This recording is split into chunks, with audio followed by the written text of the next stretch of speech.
ప్రదక్షిణం ఎందుకు చేయాలి అంటే, వినాయకుడు ఎందుకు చేశారండి? తల్లిదండ్రులు మించిన వాళ్ళు లేరని గ్రహించడానికే కదా మనం కూడా గుళ్ళో ప్రదక్షిణం చెయ్యాలి. ఎన్నిసార్లు తెలుసా? 3 సార్లే చెయ్యాలమ్మా. మేము 9 సార్లు చేశాం, 20 సార్లు చేశాం, 108 సార్లు చేశాం. ఇదంతా ఓవర్ యాక్షన్, అవసరం లేదు. ఇక మొక్కుకున్నాం, ప్రదక్షిణానికి మొక్కుబడికి సంబంధం లేదు.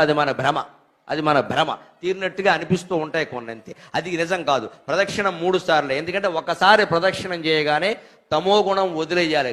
క్రౌర్యం, హింస, నిద్ర, బద్ధకం, ఆలస్యం అవి వదిలేయాలి. రెండో ప్రదక్షిణ మోగేగానే రజోగుణం, పోటీలు పడ్డం, కక్షలు, కార్పణ్యాలు, పంతాలు, పట్టింపులు, రాగాలు, ద్వేషాలు, ఇష్టాలు, అయిష్టాలు ఇవి బాగా తగ్గించుకోవాలి.